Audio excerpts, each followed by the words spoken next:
The feed. Mara used to trust her memories. Now she's unsure if they reflect reality.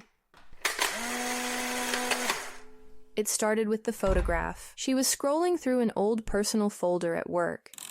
A dusty archive from her early 20s, backed up 3 systems ago. Blurry party shots, receipts, old texts frozen in screenshots.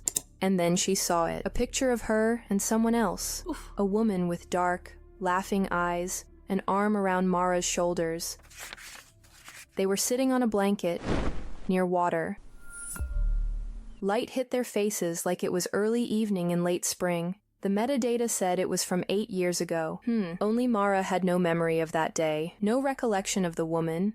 No memory of the picnic blanket. Not even the clothes she was wearing. She stared at the photo for a long time, then closed the folder, locked the archive, pressed her fingers to the base of her skull, where the neural port met flesh. "Show me," she said. The feed responded. At first, it felt calming. A loop of waves on a shore. Then a quote. "The past finds you before you find it." Then came flashes, quick glimpses, hands holding hers, a woman's laugh, light like wind chimes, the smell of oranges and warm skin. Her mind was overwhelmed by emotions that flickered unpredictably, confusing and uncontrollable.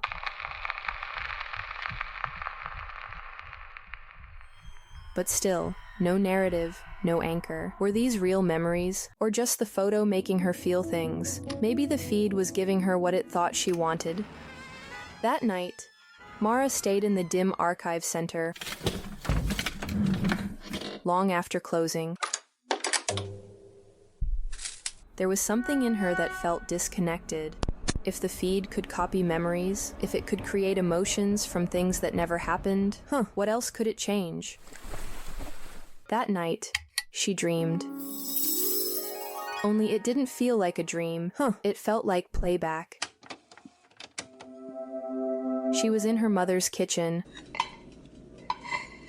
Only her mother had died 10 years ago, and Mara had never seen this kitchen. Too new. There was jazz playing in the background. A pot on the stove. Her mother turned to her and said, "Do you remember this place?" Mara opened her mouth, but no sound came. She woke with tears on her cheeks. In the days that followed, Mara started testing reality in small ways. She asked her friends what happened to her. A friend from school asked if she remembered their trip to the Observatory Museum last week, but she didn't. Then her neighbor mentioned the time she said she would bring a lemon cake, but she never actually did. Oops. At first, checking the feed was a habit, then a reflex. Now it owns her. It was now a storyteller, a curator, a ghostwriter for a life that was once hers, and she'd let it happen because it had felt so good.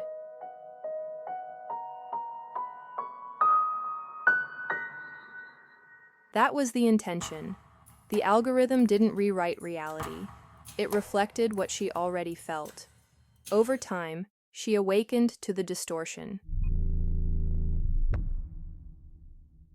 That night, lying in the dark, she told herself, "What if my thoughts are not really mine, but echoes of something I've already seen?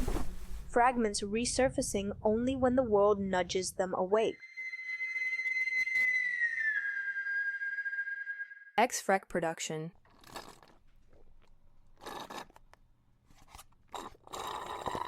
Made in Mission District. The Protocol. The thing about extremely big, rule-driven systems, institutions, organizations, bureaucracies, and platforms is that they're dehumanizing by design. The system controls the rules control people, and the outcomes control life.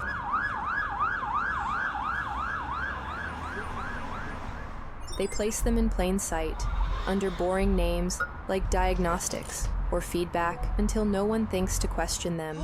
These are the features people assume are safe. Layers of control that are invisible to the everyday person. Recommended paths. Suggested settings. Enough steering to keep you from asking why. Mara didn't start out searching for anything called the mirroring protocol. She was just trying to find her file. Not a feed file. A real one. The Archive Center kept neural logs for employees. A data safety measure for users, they claimed. A method to monitor how closely the port aligns with a person's cognitive baseline. But Mara had worked there long enough to know how to access admin pathways no one bothered to close. She didn't think she'd find much, just metadata. Maybe logs of what the feed showed her during specific times, something she could trace, proof that her thoughts were being nudged. Instead, she found a partition, locked, encrypted, tagged, Miro, PRTCL, beta, 0.3.1, subject level, adaptive. She stared at it. Frozen, mirror protocol, not an official company program, not something in the user manual. She tried to execute the program to understand its behavior, but the system bounced her out, internal permissions only. But before she lost access, she caught a single string in the activity log, mem rewrite 003, emotional memory sync, user confirmed, and under it, it was testing what moved her, creating loops, tight, personal, invisible, sequences of events that felt so emotionally exact that they seemed like real memories.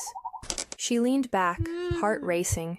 The room felt smaller, colder, a museum of old tools, none of them able to lie, but the present could. If the system could distinguish between her processed and unprocessed memories, it could pivot.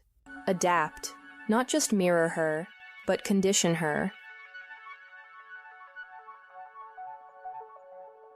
She tried to ask Lars again. Have you ever heard of mirror protocol? He looked up from his lunch, blinked once, slowly. No. Should I? Something was fishy about his answer. Mara sensed it. His voice was just a bit too careful. Something about him had changed. Maybe he didn't remember that conversation they never really had, or maybe he remembered it differently. Maybe the feed had changed how he saw her. That night, Mara did something she hadn't done in months. She unplugged. She gently pressed her left ear for 2 seconds. The neural sync turned off. The stream of information that once lived in the back of her mind slowly died out like fire, leaving only the memory of its presence. Like the slow, glowing burn of bones. A return to silence. Her thoughts on their own. It felt like waking up in a pitch-dark room. Scary at first, then strangely calm. The silence inside her mind was a lot. The dreams came back. This time she was walking through a new city. Cobbled streets, fog in the air. A figure walked in front of her. Same woman from the picnic photo. Smiled and said only, "You're not supposed to remember." Mara woke sweating, but this time there was no feed to cushion her. No curated calm, only the sound of her own breath in the dark. And the question repeating in her head. Who's changing who she is without her consent?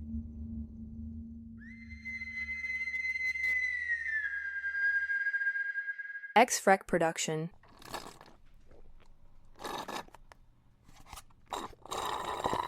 Made in Mission District.